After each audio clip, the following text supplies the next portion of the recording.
In 1963, I was a last year college student, and one of the studies that I had that year was on the book of Galatians in Greek. And I really love the book of Galatians. And one of the things that I find is that it is so rich in talking about justification by faith. I would like to continue the inductive Greek grammatical study of the book of Galatians, and I want to pick it up in chapter 3. I've done chapter 1, and where Paul is called to be an apostle. He describes his apostleship, how he became an apostle, and then he is accepted by the other apostles in chapter 2, and how he rebukes Peter in 2 as well, stressing the fact that both Jews and Gentiles are going to be justified by faith and not by works. And this is one of the themes that Paul is going to drive home. The background seems to be that there were those who had come to Christ, but they were wanting to go back to legalistic types of practices, the necessity of circumcision and so forth. And so Paul is writing this book to the Galatians to encourage them to go on in faith. And it's interesting as we look at it, written probably around 57 AD. And I want to pick up at chapter 3 now, verse 1. And I'd like to continue doing inductive analytical Greek grammar. The same type of thing we're doing in Hebrew grammar, in the Hebrew scriptures and the Psalms and so forth. So it begins, O ana etoi galaitai, verse 1. Tis humas ebaskanen, hois kat ophthalmus Jesus Christos praegraphe esterumenos, that is, O foolish Galatians. He begins with a vocative of address. You're acting without wisdom, he's saying. O foolish Galatians, who has bewitched you? Notice ebaskanen is the aorist indicative active, third person singular from baskaino. To cast an evil eye or to bewitch is the thought. And to throw you off from going on in faith. Who has bewitched you?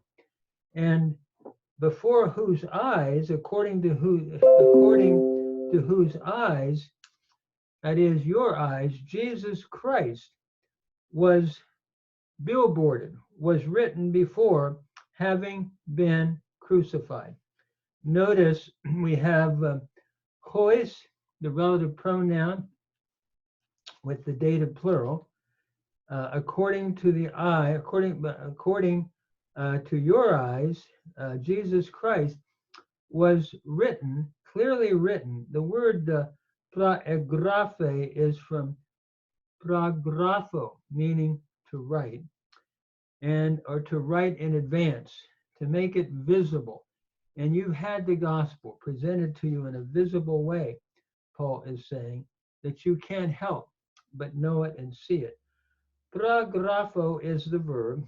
It's the aorist indicative active, third person singular from pragrapho. So it was written, estaromenos, having been crucified.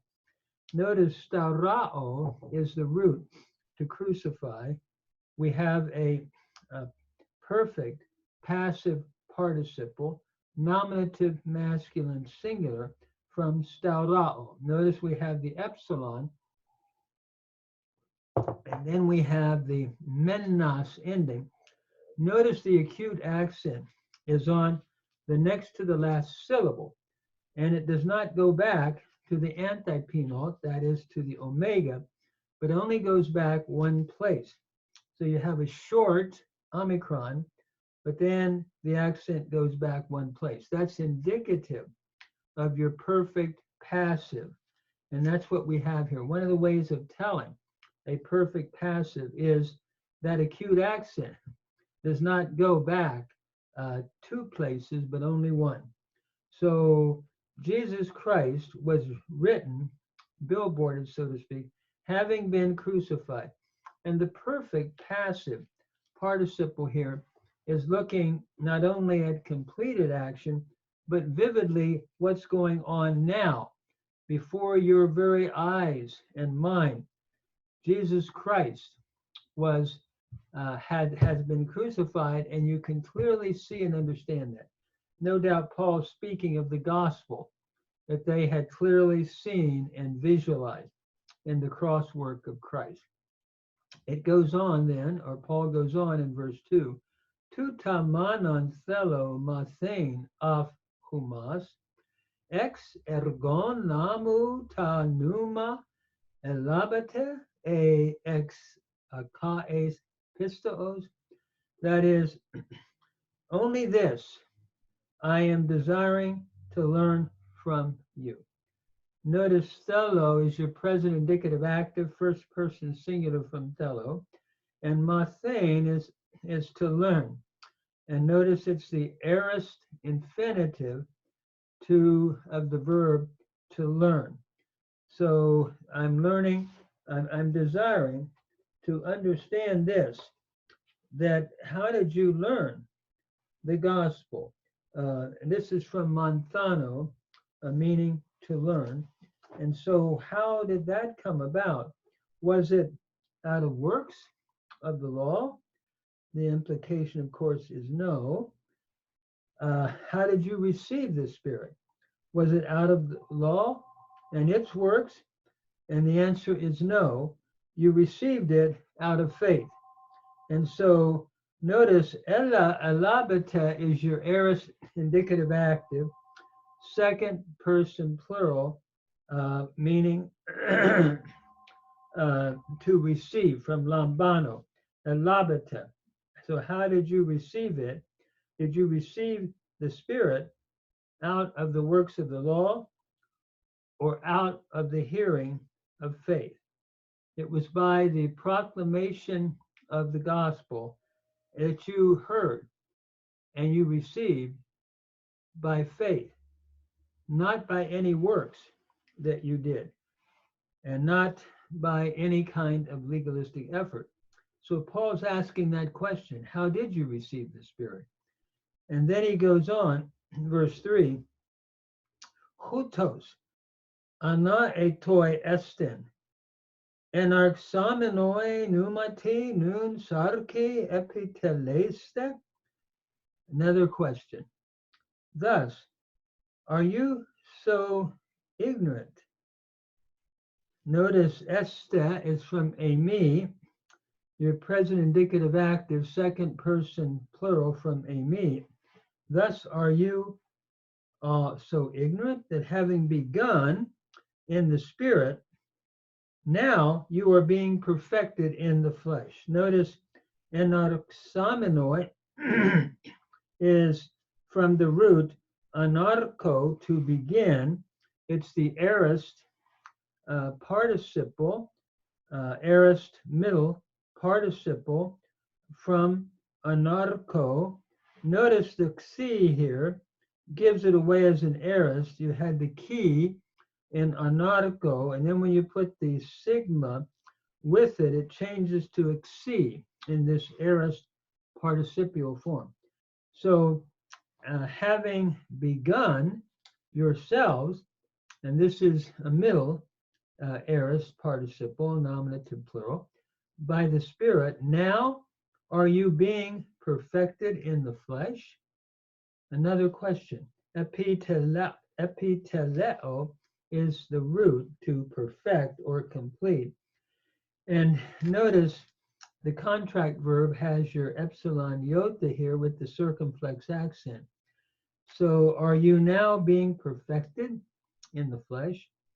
Present indicative middle, second person plural from epiteleo is the form here.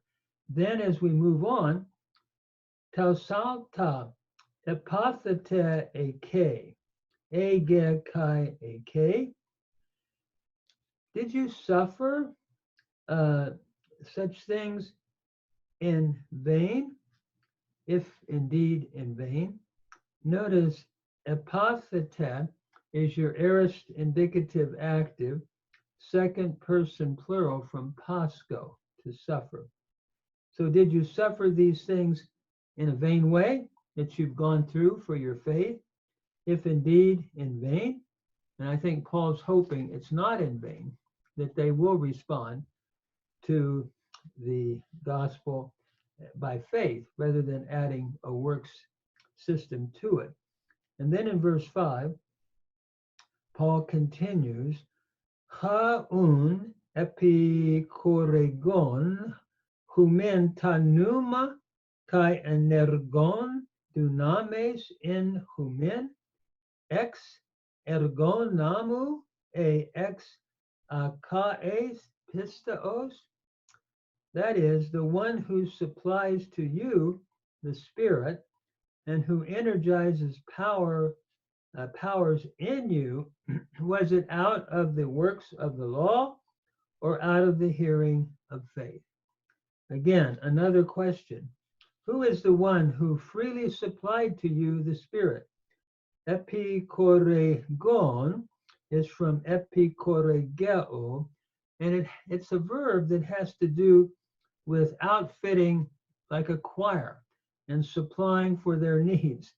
And so the one who supplies, and it means to supply richly to you the Spirit. And the form here is the present active participle, nominative masculine singular, from epikoregeo, to supply.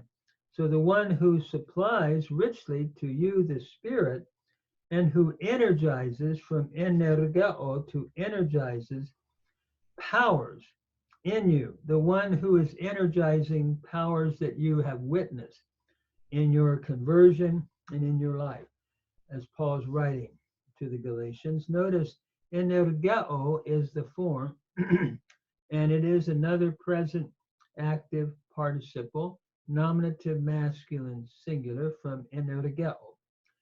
By the way, when you think of luo as the model, you have luon, luantas, luanti, luanta, and so forth. Luon is your nominative form with the on ending. And that's what we have here, present active participle, nominative masculine singular. So who is the one that supplied freely to you? Was it out of works or from the hearing that came by your faith, as you heard the gospel and you responded by faith? Paul goes on to say it was by faith, just as Abraham believed God, and it was reckoned to him unto righteousness. Notice kathos Avraham epistusin to theo kai elagiste auto es dikaiasune. Just as Abraham epistusin to theo, believed in God. Notice epistusin is your aorist indicative active, third person singular, from pistuo. Here we have the augment in the epsilon, the sigma, that gives it away as an aorist indicative active form. So just as Abraham believed God and it was reckoned, notice elagiste is from lagizomai, to reckon. It's the aorist passive form, aorist indicative passive, third person singular, from lagizomai. And notice that theta eta gives it away as a passive form. And it was reckoned to you unto righteousness. So Paul quotes here from the Hebrew scriptures of Genesis, where Paul is saying, you know, when you look back to Abraham in Genesis 15, verse 6, it was all by faith that righteousness was reckoned. And that's the way it's still reckoned. So if you're going to be sons of Abraham, he'll go on to say, it needs to be by faith that your reckoning comes before God. And so what a point that Paul is making. He is contrasting the law versus faith, and the need of faith, even in the Hebrew scriptures, appealing to Abraham to bring justification. So we'll read on. I want to just take time and work through some of the grammar. Thank you.